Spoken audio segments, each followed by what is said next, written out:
आप उठते सोते पाकिस्तान, कब्रिस्तान, शमशान, ईद, बकरीद, तलाक, एनआरसी के अलावे पाकिस्तान जितना आपने किया उतना हम सनातन कर लिए होते तो हमारी किस्मत चमक गई।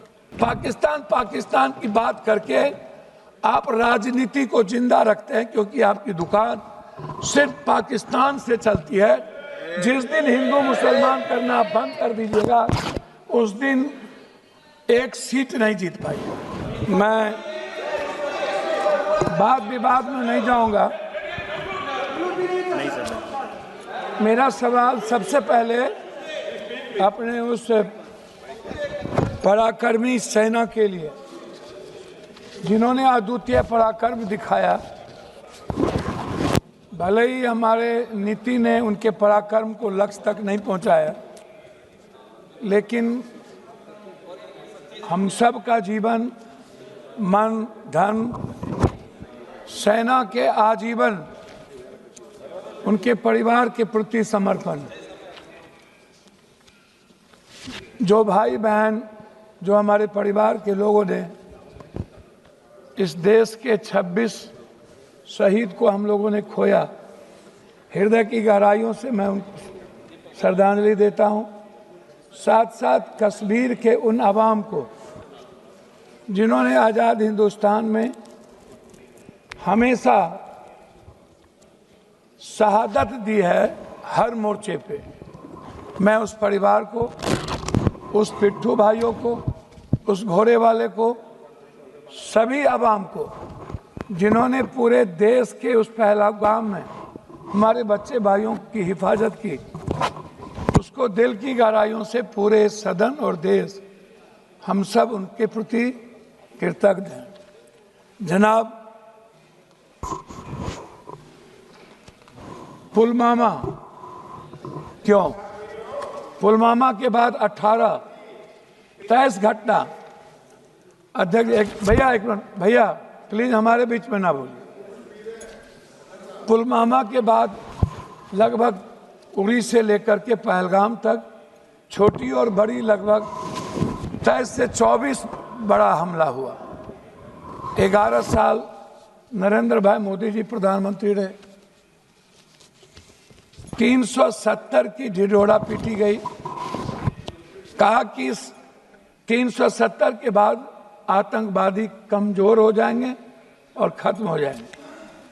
370 के बाद आतंकवादी हमला बढ़े, हमारे सैनिक जवान की शहादत हुई और हमारे भारत के स्वाभिमान और सम्मान पर ठेस पहुंचा। मेरा सवाल सरकार से है कि 3 क्विंटल बारूद पुलवामा में जो आए और पुलवामा के घटना के बाद आप एक नया चुनाव लड़ लिए। कम से कम भगवान का तो राजनीतिकरण होता ही है। इस देश की जब आप राष्ट्रवाद की बात करते हैं तो आपको मानवतावाद को पहले बात करना पड़ेगा। हमारे डिफेंस मिनिस्टर संघ गच्छध्वम संबद्धध्वम समवो मनांसि जानताम देवा भाग्यम यथा पूर्वे संजानना उपासते समानी वयाकुति समाना हृदया निभा समानो मस्तो नमा यथा वह सुशासन। एक लाइन बोले और लाइन वो भूल गए। और इसी में है भारत की पूरी संस्कृति, पूरी सनातन, पूरी वसुधैव कुटुंब, पूरा सर्वधर्म संभाव और सार्वभौमिकता। इससे हमारा भारत पूरी दुनिया में गौरवान्वित होता है। लेकिन कभी भी हम नेता और हम पार्टी के लोग किसी भी छोटी बड़ी घटना का राजनीतिकरण करते हैं। मुझे दुख इस बात का है कि हम संविधान के सॉवरन की बात नहीं कर पाते। हम संविधान की बात में जब आते हैं तो हम वन जस्टिस की बात नहीं होती। मानवर, मैं आपसे उस 3 क्विंटल बारूद के बारे में यह देश जानना चाहता है कि उसके बाद क्या हुआ। पुलवामा पे चुनाव लड़ लिए, लेकिन पुलवामा के लोगों, जिन लोगों ने घटना की, जो लोग हमारे भारत में भी गद्दार थे, क्या उनके बारे में कभी इस सदन में चर्चा जैसे नोटबंदी की नहीं हुई, जीएसटी की नहीं होती, उसकी बात नहीं हुई। आ गए पहलगाम। आप इंटेलिजेंस फेल्योर की बात हम करते हैं। पुलवामा में भी इंटेलिजेंस फेल्योर था। आप हमारे सैनिक को सब कुछ पता था, आपने उसको दबाने का प्रयास किया। हमारे सैनिक दुनिया से लड़ सकते हैं।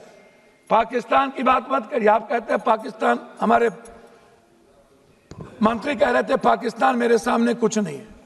आप उठते सोते पाकिस्तान, कब्रिस्तान, शमशान, ईद, बकरीद, तलाक, एनआरसी के अलावे पाकिस्तान जितना आपने किया, उतना हम सनातन कर लिए होते तो हमारी किस्मत चमक गई।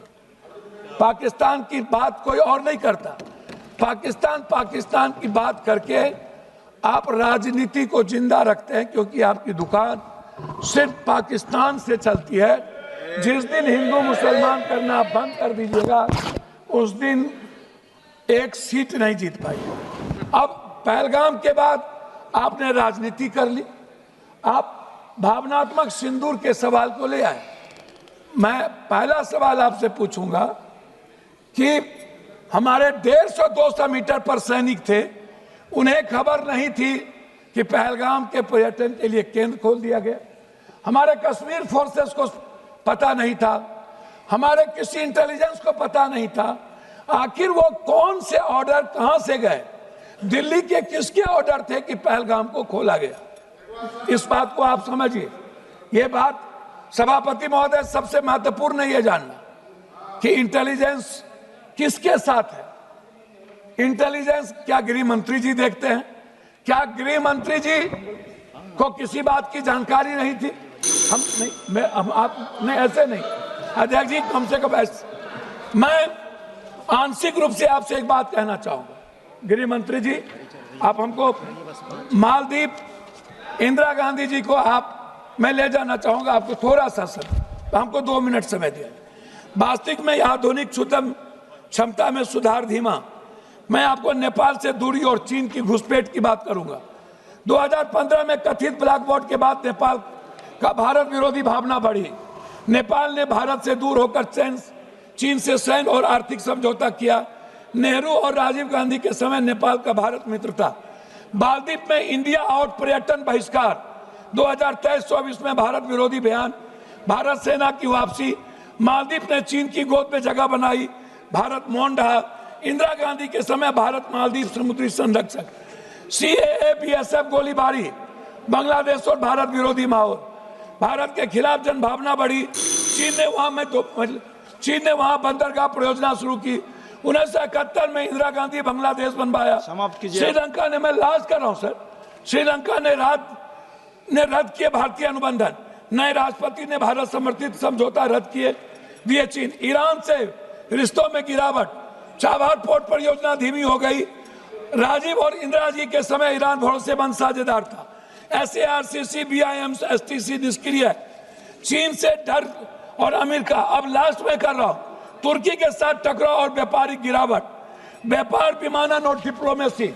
मैं अंतिम में मैं आपसे कहना चाहूँ, अंतिम में कह रहा हूँ सर, ऑनरेबल मेंबर सर, अंतिम में सर, मैं एक मिनट सर, एक मिनट ऑनरेबल मेंबर सर, एक मिनट सर, एक मिनट, मैं आप खत्म कर दीजिए, खत्म कर दीजिए। एक मिनट सर, एक minute, just a minute Durai ji, just a minute, एक मिनट भैया, member just a minute, honourable member भैया खत्म कीजिए सर।